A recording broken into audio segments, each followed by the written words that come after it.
শয়তান যখন নিষিদ্ধ ফল সাইয়েদনা আদম আর হাওয়া আলাইহিস সালামকে খাইয়ে দিল, সাথে সাথে জান্নাতের কাপড় পড়ে গেল। জান্নাতেও কাপড় খুলে দিল, দুনিয়াতেও খুলে। ঠিক কিনা? শয়তানের মিশনই এইটা, কাপড় যত কমানো যায়, কাপড় যত কমানো যায়। এজন্য খবরদার, আপনারা অনেক সম্মানিতা। খেয়াল রাখবেন, পৃথিবীতে যে জিনিসের মর্যাদা যত বেশি, সম্মান যত বেশি, যেটা যত বেশি দামি, ওইটা তত বেশি প্যাকেটের ভিতরে থাকে। ঠিক কিনা? ঝিনুকের ভেতরে থাকে মতি, মতি খোলা থাকে না। স্বর্ণ অলংকার, স্বর্ণের দোকানে যখন যাবেন দেখবেন শাটারের সামনে এত বড় বড় তালা, অন্য দোকানে এত মোটা তালা নাই। আবার যেখানে গ্লাস ফিটিং করা স্বর্ণ রাখা হয়, ওইখানেও কয়েকটা লকার সিস্টেম আছে না নাই? ঘরে যখন আমরা অর্নামেন্টস রাখি, গহনা রাখি, ঘরের সবচেয়ে গোপন কক্ষের ভেতরে, গোপন আলমারির ভেতরে, গোপন সিন্ধুকের গোপন ড্রয়ারের ভেতরে কয়েকটা তালা মেরে স্বর্ণ রাখি। জোরে কোন ঠিক কিনা? 50,000 টাকার বান্ডিল নিয়ে যখন রাস্তায় বেরোয়, কেউ হাতে নিয়ে বেরোয় না, এমনি দেখায় দেখায় যায় না। এই যে দেখ 50,000। কখনো কাউরে 1,000 টাকার নোট ধরেন, এটা 1,000 টাকার নোট। কয় হাজার টাকার নোট? কথা কয় না? 1,000 টাকার নোট। এটা কাউরে দেখবেন যে 1,000 টাকার নোটটা এইভাবে কইরা এদিকে অর্ধেক আর এইভাবে এইভাবে রেখে রাস্তায় হাঁটতেছে। কোনো পাগলও হাঁটবে? কোনো পাগলও হাঁটে না, কারণ দামি জিনিস। এটার হেজাব লাগবে, এটা নেকাব লাগবে, এটাকে প্যাকেট করতে হবে, এটাকে প্রিজার্ভ করতে হবে। এজন্য যে নারীরা হেজাব করে তারা কোনোদিন ইফটিজিং এর শিকার হয় না। চিল্লায় বলো ঠিক কিনা?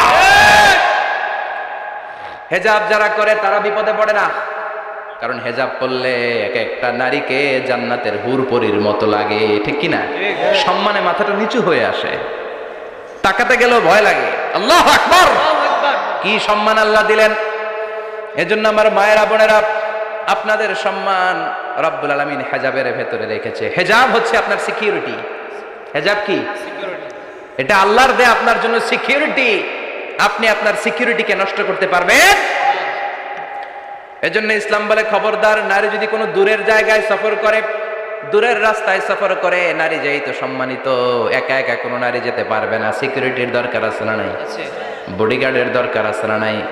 কেউ যখন বাংলার জমিন থেকে মক্কায় উমরা করতে যায়, মাহরাম পুরুষ না থাকলে তারে ভিসা দেয়, কারণ সম্মানিতা, বডিগার্ড লাগবে।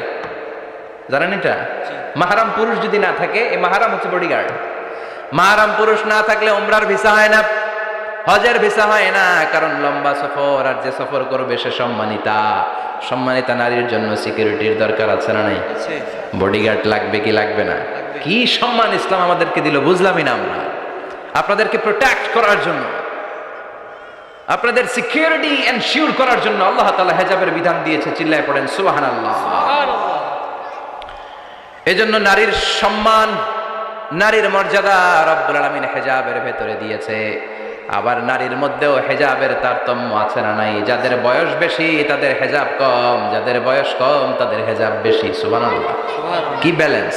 কিন্তু রাস্তায় দেখবেন নানির হাতে হাত মোজা, নানি নাতনি, নানির হাত মোজা আছে, পা মোজা আছে, গায়ে বোরকা আছে 2টা, সাথে ষোড়শী অষ্টাদশী তরুণী তন্নি যুবতী নাতনিটার বুকের মধ্যে কাপড় নাই, গলায় আছে ওড়না, আছে না নাই? তার মানে পুরাই উল্টা। দরকার ছিল নাতনির হাতে মোজা, পায়ে মোজা, 2টা বোরকা। নানির গায়ে কাপড় না থাকলেও সমস্যা নাই। হালকা কাপড় পরে নানি বের হইছে, সমস্যা নাই। কোন রকম চাদর গায়ে দিয়ে নানি বের হইছে, সমস্যা নাই। কিন্তু নাতনির গায়ে বোরকার দরকার আছে না নাই? হাত মোজা, পা মোজার দরকার আছে না নাই? মা মেয়ে বের হয়েছে, মায়ের গায়ে 2 বোরকা, হাত মোজা, পা মোজা, মেয়ের গায়ে কাপড় নাই, হাফ নেকেড, আছে না নাই? নানির দিকে তাকাবে কে? উনি তো এক্সপায়ার্ড, উনি কি ডেট শেষ। কথা বলেন তো, তাকাবে? তাকাবে ওই ষোড়শী অষ্টাদশী তরুণী তন্নি যুবতীর দিকে। ঠিক কি না? এজন্য ইসলাম বলে, খবরদার, হেজাব ছাড়া বের হওয়া যাবে না, নেকাব ছাড়া বের হওয়া যাবে না। বিশ্বনবী বললেন, মা তারাকতু মিন বাদি আদাররা আলার রিজালি মিনান নিসা, আমি চলে যাব কিন্তু আমার পরে আমার পুরুষ উম্মতদের জন্য নারীর চাইতে বড় কোনো ফিতনা আমি রেখে যাই নাই। আর বনি ইসরাইলের জামানায় সবচেয়ে বড় ফিতনা হয়েছিল নারীর ফিতনা, নারী কেলেঙ্কারি। এই জন্য নারীরা, বোনেরা, আপনাদেরকে সাবধান থাকতে হবে। নারীর ফিতনা বড় ফিতনা। নারী ভালো হলে সবচেয়ে ভালো, নারী খারাপ হলে নারীর চেয়ে খারাপ কেউ হতে পারে না। এজন্য নারীদের জন্য আল্লাহ কিছু মডেল দিলেন, নারীদের জন্য আল্লাহ কিছু আদর্শ পাঠালেন, নারীদের জন্য আল্লাহ শিক্ষণীয় মহীয়সী কিছু নারীর জীবনে দিলেন। বললেন এই জীবনীগুলো পড়ো, তোমাদের জীবনটারে উজালা করে দিবে কে? আল্লাহ বললেন দরাবাল্লাহু মাসালাল লিল্লাযিনা আমানু ইমরাতা ফিরআউন। গোটা বিশ্বের সব নারীদের জন্য রব্বুল আলামিন কুখ্যাত সন্ত্রাসী ফেরাউনের বউকে মডেল বানিয়ে দিয়েছে। সুবহানাল্লাহ পড়েন। সুবহানাল্লাহ। কাফেরের বউ মুমিন নারীদের মডেল, আবার নবীর বউ কাফের নারীদের মডেল, আছে না নাই? নূহ আলাইহিস সালাম আল্লাহর সব চাইতে প্রিয় নবী, প্রিয়দের একজন, কিন্তু তার বউ কাফেরদের মডেল। আর কুখ্যাত সন্ত্রাসী ফেরাউন, তার বউ আসিয়া মুমিন নারীদের মডেল। আল্লাহু আকবার। 6 জন নারীর জীবনীর কথা আমি রেকমেন্ড করি, সাজেস্ট করি যে 6 জন নারীর জীবনী মুখস্থ, ঠোঁটস্থ, অন্তস্থ থাকতে হবে প্রতিটা নারীর জন্য। আশা করি মায়েরা বোনেরা শুনছেন, আশা করি আপনারা কান লাগিয়ে শুনছেন, অনুধাবন করার চেষ্টা করছেন। আপনাদের জন্য 6 জন নারীর জীবনী পড়া অবধারিত। সংক্ষেপে বলবো কয়জন? 6 জন। গুনেন। 1 নম্বরে হচ্ছে হাজার, উম্মে ইসমাইল, সাইয়েদনা ইব্রাহিমের বউ, সাইয়েদনা ইসমাইল আলাইহিস সালামের আম্মা, নাম হলো হাজার। আমরা বলি বিবি হাজেরা, আমরা কি করি? হাজেরা আছে না? এই প্যান্ডেলেও হাজেরা নামে 2-1 বোন থাকতে পারে, আসলে নামটা হচ্ছে হাজার। নামটা কি? হাজার। হাজার। এই হাজার হচ্ছে আপনাদের 1 নম্বর মডেল। 2 নম্বর কুখ্যাত সন্ত্রাসী ফেরাউনের বউ আসিয়া আপনাদের 2 নম্বর মডেল। 3 নম্বরে ঈসা আলাইহিস সালামের আম্মা মারিয়াম আলাইহিস সালাম আপনাদের মডেল। বিশ্বনবীর প্রথম বউ খাদিজা আপনাদের মডেল। বিশ্বনবীর একমাত্র কুমারী বউ মা আয়েশা আপনাদের মডেল। আর বিশ্বনবীর কলিজার টুকরা সাইয়্যিদাতুনা ফাতিমা আপনাদের জন্য মডেল। সুবহানাল্লাহ পড়েন। কয়জন? 6 জন। জোরে বলেন। 6 জন। প্রথমে কার নাম বলেছি? হাজার। দ্বিতীয় আসিয়া। 3 নাম্বার মারিয়াম। 4 নাম্বার খাদিজা। 5 নম্বরে আয়েশা। 6 নম্বরে ফাতিমা। সুবহানাল্লাহ পড়েন। বিশ্বনবী বলেছেন কামুলা মিনার রিজালি আরবাআ, পুরুষদের মধ্যে কামুলা মিনার রিজালি কাসির, পুরুষদের মধ্যে কামেল পুরুষের অভাব নাই। ওয়ালাম ইয়াকমুল মিনান নিসা ইল্লা আরবাআ, নারীদের মধ্যে কামেল নারী হচ্ছে 4 জন। কয়জন? 4 জন। এরপরে আবার বাড়ালেন আয়েশার কথা, আবার বাড়ালেন ফাতেমার কথা, মোট হয়ে গেল 6 জন। সুবহানাল্লাহ পড়েন। সুবহানাল্লাহ। মোট কয়জন? 6 জন। আসুন এই 6 জনের জীবনী থেকে একটা একটা করে শিক্ষা আমরা মনে রাখার চেষ্টা করি, তাহলে জীবন উজালা হয়ে যাবে। প্রথমে বললাম কার কথা? হাজার। হাজারের জীবনী থেকে শিক্ষা কি? খাইয়া ফেলাইছি। শিক্ষা কি? আল্লাহর উপর তাওয়াক্কুল। 2 নম্বরে বললাম কার কথা? আসিয়ার কথা। আসিয়ার জীবনী থেকে শিক্ষা হলো ইমানের পথে অবিচল থাকতে হবে, ঠিক কিনা? তারপরে মারিয়ামের জীবনী থেকে শিক্ষা হলো সব সময় ইবাদতে মশগুল। খাদিজার জীবনী থেকে শিক্ষা হলো প্রতিভক্তি, স্বামীর প্রতি আনুগত্য। মা আয়েশার জীবনী থেকে শিক্ষা হলো জ্ঞান অর্জন করতে হবে কার খুশির জন্য? আর ফাতিমার জীবনী থেকে শিক্ষা হলো সব সময় পর্দা গায়ের মধ্যে থাকার দরকার আছে না নাই? মানতে রাজি আছেন? এই 6 জনের জীবনী গ্রন্থ কিনা যাবে না? কিনতে রাজি আছেন তো? কথা কয় না? সবাই রাজি? নারীদের জন্য জান্নাতে যাওয়া সহজ, very easy way. Our beloved Prophet Muhammad has prescribed a very easy way to enter the paradise for the women. নারীদের জন্য জান্নাতে যাওয়ার সহজ শর্টকাট। মায়েরা আবার কান খাড়া করেন খরগোশের মতো, শর্টকাট বলে দিয়ে যাই। আল মারআতু ইযা সাল্লাত খামসাহা, বিশ্বনবী ফরমান 4টা কাজ যে নারী দুনিয়ার বুকে করবে ওই নারীর জন্য জান্নাতের 8টা দরজা খুলে দিবে কে? আল্লাহ।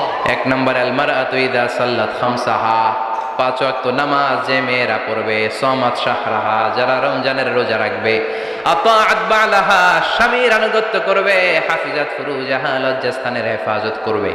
এই 4টা কাজ যে নারীরা করবে 8টা জান্নাতের দরজা তাদের জন্য খুলে দিবে কে? আল্লাহ। সহজ হয়ে গেল না? মাত্র 4টা। কয়টা? 4টা। আরো জোরে বলেন কয়টা? 4টা। মাত্র 4টা কাজ। আর কিছু কাজ করতে বিশ্বনবী নিষেধ করেছেন। জামার উপর দিয়ে পারফিউম মেখে যেতে নিষেধ করেছেন মুহাম্মদ সাল্লাল্লাহু আইয়ুমা ইমরাআতিন ইস্তাআতারাত, যেই মহিলারা পারফিউম মেখে বের হলো পুরুষদের দৃষ্টি আকর্ষণের জন্য, কিয়ামতের দিন জিনাকারিনীদের কাতারে ওদেরকে দাঁড় করাবে কে? আল্লাহ। অনেক মহিলারা আছে ঝাঁঝালো পারফিউম দেয়, আছে না? টেম্পুর মধ্যে বসাই যায় না, না? সিএনজিতে বসছেন, এদিকে বসছে খালাম্মাই, হায় হায় পুরা সিএনজি আমোদ করে ফেলাইছে, এত ঘ্রাণ, ঝাঁঝালো গন্ধ। জানিয়া নিষেধ করেছেন, পরচুলা লাগাতে নিষেধ করেছেন। পরচুলা চিনেন? আলগা চুল, এই আলগা চুল লাগানো নিষেধ, পুরুষদের জন্য নিষেধ, নারীদের জন্য নিষেধ। অনেক ছেলেদের টাক মাথা আলগা চুল লাগায়, আছে না নাই? শাহরুখ খান সাজতে চায়, হিরো আলম সাজতে চায়, হিরো আলমের মাথাতে চুল আছে অনেক না? আচ্ছা, আবার অনেক নারীরা পরচুলা লাগায়। মায়েরা নিষেধ, ব্রু প্লাক নিষেধ করেছেন মুহাম্মদ সাল্লাল্লাহু। আবার ইসলাম একটা ড্রেস কোড দিয়েছে, 4টা নিয়ম মেনে যদি নারীরা ড্রেস পরে যে কোনো ড্রেস পরতে পারবে, কবুল করে নিবে কে? মায়েরা খেয়াল করে শুনেন, আপনাদের ড্রেস কেমন হবে? নাম্বার 1, আপনার পুরো দেহটা ঢাকা থাকতে হবে। যে ড্রেস পরবেন, you should cover your whole body. শুধু হাতের এই 2 কবজি আর চেহারা খোলা রাখতে পারবেন, তবে চেহারা ঢেকে রাখা উত্তম। একজন মহিলা বোরকা পড়ছে কিন্তু চেহারা খোলা, তার হেজাব হয় নাই, পর্দা হয় নাই, এটা বলা যাবে, কিন্তু উত্তম হচ্ছে চেহারা ঢেকে রাখা, কারণ চেহারা সৌন্দর্যের রাজধানী। Face is the capital of beauty, ঠিক কিনা? চেহারা দেখলাম তো সব বোঝা গেল, ঠিক কিনা? কেমন মাধুর্যতা আছে, দেখতে কেমন সুন্দরী কিনা সব বোঝা যায়। এজন্য চেহারাটাও ঢেকে রাখবেন, চোখটা খোলা রাখবেন। বিশ্বনবীর স্ত্রী উম্মে সালামা বলে, দেখার জন্য আমার 2 চোখের দরকার নাই, লাগবে 1 চোখ। উনি আরেক চোখের মধ্যে আরেক কাপড় দিয়ে রাখতেন, এমনি তাকাইতেন। সাহাবারা বলতেন, উনারা দেখলে আমরা দিতাম দৌড়, ভয় লাগতো। চোখ একটা দেখা যায় আর একটা খোলা, উনারা দেখে আমরা এদিক সেদিক পালিয়ে যেতাম। আবার অনেক মহিলারা পা ঢাকে না, পা কিন্তু পর্দার অন্তর্ভুক্ত, সব সময় মেয়ে বেরোতে হবে, পা দেখানো যাবে না। হাদিসে এসেছে শুধু হাত এতটুকু, পা কিন্তু পর্দার অন্তর্ভুক্ত। উম্মে সালামা বললেন, ইয়া রাসূলুল্লাহ, আমরা তো হাঁটতে গেলে অনেক সময় পা দেখা যায়। বিশ্বনবী বললেন, তাই? তাহলে 1 বিঘত নিচ দিয়ে কাপড় বাড়াও। উম্মে সালামা বললেন, জোরে হাঁটলে তো তারপরে দেখা যাবে। বিশ্বনবী বললেন, 1 হাত বাড়াও, ধুলাবালি সহ টানবা, তারপরও পায়ের 1 ইঞ্চি দেখানো যাবে। তাহলে ড্রেস কোডের প্রথম নিয়ম হচ্ছে পুরো দেহ ঢাকবেন। 2 নম্বরের নিয়ম, পোশাক ঢিলে ঢালা হবে না টাইট ফিটিং? আরো জোরে বলেন।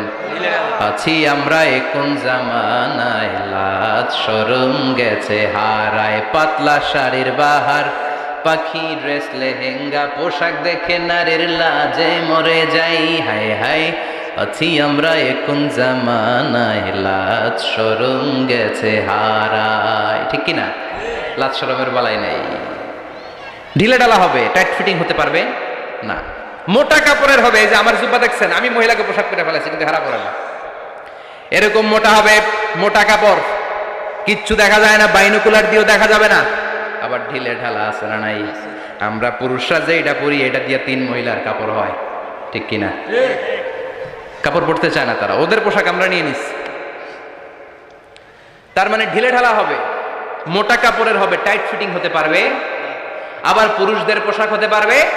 এই 4টা নিয়ম মেনে যে যেই ধরনের পোশাক পরেন, চাদর পরেন সমস্যা নাই, শাড়ি পরেন সমস্যা নাই, ব্লাউজ পরলে ফুল হাতা পরবেন সমস্যা নাই, মেক্সি পরলেও সমস্যা নাই, বোরকা পরলেও সমস্যা নাই, কিন্তু পোশাকটা শালীন পোশাক হতে হবে। কি পোশাক? শালীন। সবাই বলেন শালীন পোশাক। পুরুষদের পোশাক পরা যাবে, কারণ বিশ্বনবী লানত করেছেন ওই নারীদেরকে, যেই নারীরা পুরুষদের মতো সাজতে চায়। এরকম আছে না নাই? দেখলে বোঝা যায় না কোনটা ছেলে কোনটা মেয়ে, আছে না নাই? এক লোক, একটা গল্প শোনায় আপনাদের। এক লোক এক বাগানে গিয়েছে, যে দেখে বাগানে কিছু ছেলে মেয়ে খেলাধুলা করে, কিন্তু ছেলে মেয়েদের পোশাক দেখে বোঝার উপায় নাই কোনটা ছেলে কোনটা মেয়ে। শুনতেছেন? পোশাকের এমন দশা, কোনটা ছেলে কোনটা মেয়ে বোঝাই যায় না। আফসোস করে বলল, হায় রে, কেমন এদের মা বাবা, কেমন এদের আক্কেল, কি পোশাক তাদের পরিয়েছে, কোনটা ছেলে কোনটা মেয়ে বোঝাই যায় না। পাশে এক ভদ্রলোক বসা ছিল, রেগে মেগে আগুন, এই মিয়া সাবধানে কথা বলেন, জানেন এগুলো আমার সন্তান, আমার সন্তান এগুলো। লোক তো ভয় পেয়ে গেছে, তাই নাকি? ও তাহলে আপনি এদের বাবা? এবার লোকটা রেগে মেগে বলে, আমি আপনার কি চোখ নেই, আমি বাবা হইতে যাবো কেন, আমি তো এদের মা। তার মানে কোনটা ছেলে কোনটা মেয়ে যেমনি বোঝা যায় না, কোনটা বাবা কোনটা মা এটাও বোঝা যায় না। এরকম আছে না নাই? ছেলেরা পরবে ছেলেদের পোশাক, মেয়েরা পরবে মেয়েদের পোশাক। চিল্লায় বলেন ঠিক কিনা? এজন্য ইসলাম নারীদেরকে যে অধিকার দিয়েছে, পৃথিবীর কোন ধর্ম এত অধিকার দেয় নাই।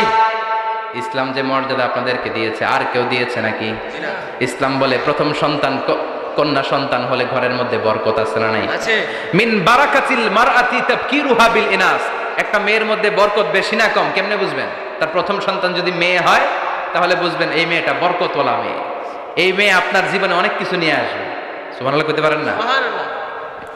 কিন্তু অনেক ডাকাইতেছে, মেয়ে হইলে অখুশি হয়, ছেলে হইলে পাড়ার সবারে জিলাপি খাওয়ায়, পাড়ার সবারে মিষ্টি খাওয়ায়, মেয়ে হইলে কিচ্ছু খাওয়ায় না, আছে না নাই? কিন্তু আমরা মেয়ে হলে খুশি হব। কার কার প্রথম সন্তান মেয়ে? হাত তোলেন। একজন, দুইজন, তিনজন। প্রথম সন্তান মেয়ে কার? হ্যাঁ, অনেকে আছে তো মাশাআল্লাহ, আপনারা অনেক বরকতময়, আলহামদুলিল্লাহ। হাত নামান। আমারও প্রথম সন্তান মেয়ে, তিনটাই মাইয়া। জান্নাত একটা আমার দিয়ে, তার মানে 3 জান্নাতের মালিক। মাশাআল্লাহ, আল্লাহ বাইরে তুমি কবুল করো। তার মানে কোন ঘরে যখন মেয়ে আসে, আল্লাহ বলে ঘরটা বরকতময়। মেয়েটা যখন বড় হতে শুরু করে, মেয়েটা ভাইয়ের জন্য বরকতময়। মেয়ে যখন বিয়ের উপযুক্ত হয়, বাবার জন্য বরকতময়। 2 মেয়ে মানে বাবার 2 জান্নাত, 3 মেয়ে মানে 3 জান্নাত। সুবহানাল্লাহ। আবার যখন স্বামীর কাছে যায়, ইসলাম বলে ওই স্বামী আল্লাহর কাছে সেরা, যেই স্বামী বউয়ের কাছে সেরা। বউ যদি আপনারে ভালো বলে, আপনি আল্লাহর কাছে ভালো। বউ যদি খারাপ বলে, আপনি আল্লাহর কাছে খারাপ। তার মানে ব্যালেন্স করেছে ইসলাম। স্বামীর আনুগত্য করতে বলেছে, আবার স্বামীকেও বলেছে স্ত্রীকে ভালোবাসতে, ঠিক কিনা? কথা বলে। এবার আরেকজনের স্ত্রী, ইসলাম বলে তোমার হাত যদি বউয়ের হাতের সাথে মিলাও, 2 হাতের সগীরা গুনাহ মাফ করে কে? স্ত্রীর দিকে যখন তাকাও, তোমার চোখের সগীরা গুনাহ মাফ করে কে? প্রতি মাসে মাসে স্ত্রীর কাপড় চোপড় আর কসমেটিক্স কেনার জন্য যে টাকাটা দাও, এই টাকাটা সদকা হিসেবে কবুল করবে কে? এবার এই মহিলা গর্ভবতী, ইসলাম বলে সন্তান ভূমিষ্ঠ করতে যে যদি কোনো মা ডেলিভারি কেসে হসপিটালে মারা যায় কিংবা বাসায় মারা যায়, কিয়ামতের দিন ওই মহিলাকে শহীদদের কাতারে দাঁড় করায় দিবে কে? বাচ্চা ভূমিষ্ঠ করতে যে শাহিদ, শাহিদা, শহীদদের কাতারে। আর সুন্দর মতো যদি আসে, আল জান্নাতু তাহতা আকদামি উম্মাহাতিকুম, মায়ের পায়ের নিচে সন্তানের বেহেশত আছে না নাই? জোরে বলেন। এজন্য ইসলাম বলে খবরদার, মায়ের মর্যাদা সবচেয়ে বেশি। এক সাহাবী বললেন, ইয়া রাসূলুল্লাহ, কার সাথে ভালো আচরণ করব? বাবার সাথে নাকি মায়ের সাথে? নবী বললেন মায়ের সাথে, এরপরে মায়ের সাথে, তারপরে মায়ের সাথে, তারপরে কার সাথে? তারপরে তোমার পিতার সাথে। মায়ের মর্যাদা কয় গুণ বেশি? ওগো মা তুমি এই ধরনের শ্রেষ্ঠ নিয়ামত, তোমারই পদতলে রয়েছে জান্নাত। ওগো মা তুমি এই ধরনের শ্রেষ্ঠ নিয়ামত, তোমারই পদতলে রয়েছে জান্নাত। সুবহানাল্লাহ। আমি বলি আমাদের পায়ের নিচে থাকে মোজা, জুতা আর বালু, আর মহিলাদের পায়ের নিচে জান্নাত।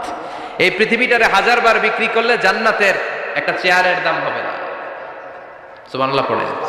আর যেই জান্নাত মায়ের পায়ের নিচে পড়ে আছে, ওই পায়ের দাম বেশি না কম? বেশি। এজন্য মায়েদের সাথে ভালো আচরণ করতে হবে। ইসলাম নারীকে দিয়েছে ইবাদতের অধিকার। নারীরা যদি মহিলা সমাবেশে যেতে চায়, কোনো পুরুষ বাধা দিতে পারবে? নারী যদি মসজিদে নামাজ পড়তে যেতে চায়, বাধা দিতে পারবে? নাগাই শিখে আছে মহিলাদের নামাজের জায়গা? করেন নাই আপনারা? করেন, আস্তে আস্তে করেন, আস্তে আস্তে করতে হবে। তারা অনেক সময় বাইরে বের হয়, বাসায় আসতে আসতে নামাজের সময় হয়ে গেছে, কই পড়বে নামাজটা? মসজিদে সুযোগ করে দেন, মসজিদে পড়বে। তবে ঘরে পড়া উত্তম, ঘরে পড়লে বেশি সওয়াব। সুবহানাল্লাহ। তার মানে ইবাদতের অধিকার ইসলাম নারীকে দিয়েছে, শিক্ষার্জনের অধিকার। আপনার ছেলেকে স্কুলে পাঠান, শুধু ছেলেকে নয়, আমরা বলি আপনার ছেলেকেও পাঠান, মেয়েকেও পাঠান, ঠিক কিনা? আপনার ছেলেকে মাদ্রাসায় পাঠান, মেয়েকেও পাঠান। শিক্ষা সবার জন্য। বিষ্ণু বলেছেন আল্লিমু বানাতাকুম সূরাতান নূর, তোমরা তোমাদের মেয়েদেরকে সূরা নূর শিখাও। কোন সূরা? সূরা নূর। কথা কোন? ও আমার মায়েরা, আপনাদের জন্য রব্বুল আলামিন সব হকের কথা সূরাতুন নূরে বলেছে। আল্লিমু বানাতাকুম সূরাতান নূর, তোমরা তোমাদের নারীদেরকে সূরাতুন নূর শিক্ষা দাও। ও আমার মায়েরা, আজ থেকে সূরাতুন নূরের অর্থ পড়বেন, তাফসীর পড়বেন, ঘরটারে বরকতময় করে দিবে কে? আপনাদের আছে মোহরানার অধিকার। বিয়ে করলে পুরুষ মোহরানা পাবে না, দিবে। কিন্তু আমরা এতগুলা টাকা নিয়ে আসি, ডাকাত আছে না নাই? সারা জীবন মেয়েটারে লালন পালন করলো, একটা মেয়ে হলো একটা বাবার কলিজা। মেয়ে দিয়ে দিল মানে বাবা কলিজা ছিঁড়ে দিল, আর কি চাস? ডাকাত, ফকির কোথাকার। খবরদার, বিয়ের মধ্যে 1 টাকা যদি তুমি যৌতুক খাও, কিয়ামতের দিন আল্লাহ তোমারে ছাড়বে। যৌতুকের সাথে ইসলামের কোনো সম্পর্ক নাই। যৌতুকের সাথে সম্পর্ক নাই। যৌতুক খেলে ডবল গুনাহ। যৌতুক খাওয়া ততটা অপরাধ, কুকুরের গোশত খেলে যত অপরাধ, এর চেয়ে বেশি অপরাধ। কুকুরের গোশত খেলে 1 গুনাহ, হারাম খাওয়ার গুনাহ। যৌতুক খেলে 2 গুনাহ, 1 হারাম খাওয়ার গুনাহ, 2 শ্বশুরবাড়ির উপর জুলুম করার গুনাহ। চিল্লায় এখন ঠিক কিনা? এরপরে ইসলাম নারীকে দিল ভালো আচরণ পাওয়ার অধিকার, ইসলাম নারীকে দিল বাবার সম্পদে উত্তরাধিকারের অধিকার। একজন বাবা এন্তেকালের আগে ছেলেকে যদ্দুর দিবে, মেয়েকে তার অর্ধেক দিতে হবে। জোরে কোন ঠিক কিনা? ঠিক। নাগাইশের বাবারা কি করে? দেয় তো। নাগাইশ এলাকায় কি হয়? ছেলের